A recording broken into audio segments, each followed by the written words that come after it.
अस्सलाम वालेकुम जी। पाकिस्तान की जानिब से ईरान में जो कार्रवाई की गई, हम देखते हैं कि तकरीबन कोई 24 घंटों के बाद ये कार्रवाई की गई और दुरुस्त की गई। पहले डिप्लोमेटिकली आगाह किया गया, सफारतकार को वापस आने से रोक दिया गया और अपने सफारतकार को वापस बुला लिया गया। ये एक तरीक़ेकार होता है, एहतजाज का तरीक़ेकार होता है, लेकिन इसके बावजूद भी हमने ये देखा कि ईरान की जानिब से कोई शर्मिंदगी, कोई गलती या कोई मिस कैलकुलेशन या कोई ऐसी मादरत खाना कोई स्टेटमेंट नज़र नहीं आती। हुकूमत की जानिब से खामोशी नज़र आती है। यानी कि ये बिल्कुल वाज़ेह पैगाम था कि बस 2-4 दिन खामोश रहो तो फिर हम एक और बात करते हैं। हालांकि मैंने जब कल बात की थी तो वो ये कहा था कि पाकिस्तान को इस वक्त में इलेक्शन होने के बाद तक जो इंसान खामोश रहना चाहिए और नई हुकूमत आए वो इन बातों का फैसला करे। लेकिन जो एक रवैया रखा गया वो जो ये एक आप कह लें कि जो हुकूमत है, जो उस वक्त की सूरत हाल है, उसके अंदर बहुत अच्छी बात जो मुझे लगी, मैं वो ये बताऊं कि दफ्तर खारजा जो इंसान वो रिस्पॉन्स कर रहा है, ISPR नहीं कर रहा। ISPR का डायरेक्टली मतलब जो इंसान घुमा फिरा के बात नहीं करनी चाहिए। ये बहुत अच्छी, हम लोग वो हैं जो अपने अपने कपड़े खुद धोते हैं, अपने गिरबान में खुद झांकते हैं। ISPR का मतलब यह है कि स्टेट विद इन स्टेट के दफ्तर खारजा कुछ कह रहा है, ISPR कुछ कह रहा है।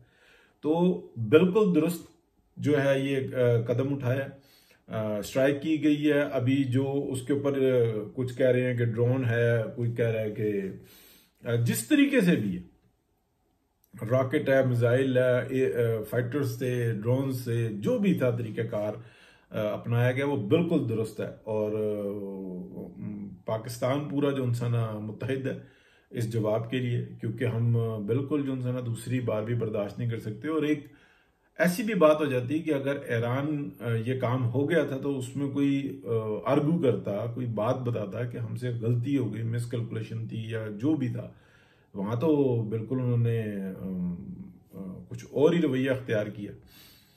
कोई शक नहीं है कि इस वक्त में फ़लस्तीन की जो सूरत हाल है वो हमारे सामने है, फिर यूक्रेन की सूरत हाल हमारे सामने है, फिर हमें एक बहुत सबसे बड़ा इस वक्त में जो ब्लैक वर्ल्ड है उसके अंदर जो ज़ेर बहस मौजू है,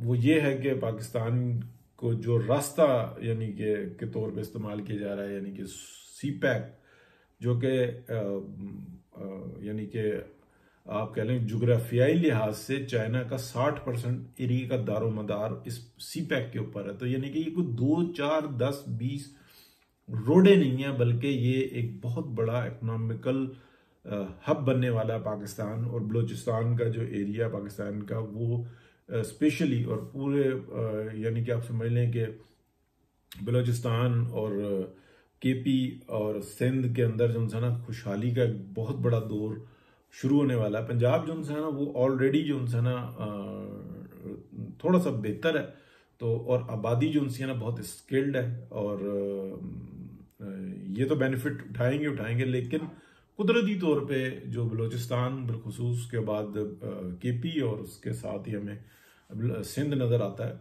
कि जो इस CPEC के अंदर बहुत बड़ा फ़ायदा उठाने वाला है। यानी कि पूरा का पूरा पाकिस्तान इसमें, अगर आप कहें कि कश्मीर से तो आ ही रहा है ये सारा सिलसिला, गिलगित बल्तिस्तान और ये सब जो इंसान साथ ही हैं, ये तो आप कह लें कि कोहिनूर हीरे की तरह से चमकेंगे। ये वादियाँ, ये जो सारे मामलात हैं, ये बेहतर होने वाले हैं। मसला सिर्फ ये दुनिया को पड़ा हुआ है कि वो चाइना का जो ये 60% जो एरिया है उसका एग्रीकल्चर और उसकी इंडस्ट्री, उसको वो रोकने के लिए वो हर हद पे जाने के लिए तैयार है। और बदकिस्मती ये रही है कि यहाँ पर जो भी ताकतवर रहे हैं उनको चंद सिक्कों के एवज जो इंसान इन मफादात के एवज खरीदा गया और उन्होंने अपने आप को बेचा है और इस मुल्क के मफाद को भी बेचा है। और अल्लाह पाक उनको दुनिया और आखिरत में जलील करे, इससे ज़्यादा क्या कह सकते हैं। और इंशाल्लाह वो वक्त भी आएगा कि जब हिसाब लिया जाएगा मौजूदा का भी, और जो गुजर चुके हुए हैं उनके ऊपर भी, उनकी कब्रों पे जूतियां मारी जाएं, तभी इस मुल्क के अंदर बेहतरी होगी। ये जो माशाल्लाह लगाने वाले और लोगों को गुमराह करने वाले लोग हैं, ये कोई अच्छे लोग नहीं हैं। और इनका साथ देने वाले और माली मुफाद के लिए जो इंसान अपनी सर्विसेज देने वाले, ये कोई अच्छे लोग नहीं है। जिसको बहुत पैसा कमाने का शौक है, बिजनेस करे, खुला मैदान है, और अपनी सलाहियतों का लोहा मनवाए, और ये पाकिस्तान के लिए बेहतर है, और टैक्सेस दे, सब कुछ करे। ये जोर जबरदस्ती, ये तो मामलात ही कुछ और है।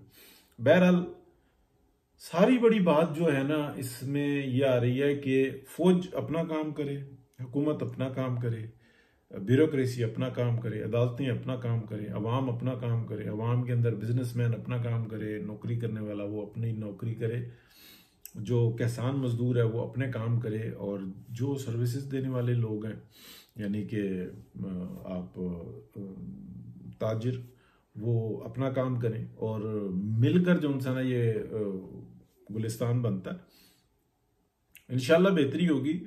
जो कुछ हुआ है इस वक्त में, मेरा ख्याल है कि इन हालात के अंदर ये मुनासिब तरीन था। कल तक जो मेरी राय थी वो ये थी कि सब्र करना चाहिए, हर एक को अपना जिम्मेदारी उठानी चाहिए। इस वक्त में जो सूरत हाल है वो कुछ और है, लेकिन हाँ, खामोश रहे तो हो सकता है 2-3-4 दफा वो चपत लगाएं। तो ये वो 2013 वाली सूरत हाल नहीं होनी चाहिए कि मियाँ मोहम्मद नवाज शरीफ की हुकूमत आई थी, उसके बाद ड्रोन्स रोके गए, और फिर मेरा ख्याल है 1 या 2-3 वाकयात हुए हैं, उसके ऊपर बड़ा शोर मचाया गया। जबकि मुसलसल हम देख रहे थे कि 2008 से और 13 तक क्या सूरत हाल रही, मुशर्रफ के दौर में क्या सूरत हाल रही, जब लाइसेंस दे दिया गया कि पाकिस्तानियों को और पाकिस्तान में मौजूद अफगानों को और दीगर लोगों को जहां दिल करता है मारो, बस हमें डॉलर्स दो। तो ये मुशर्रफ ने लाइसेंस दिया था ना, तो उसको इसका रिवार्ड भी मिलना चाहिए।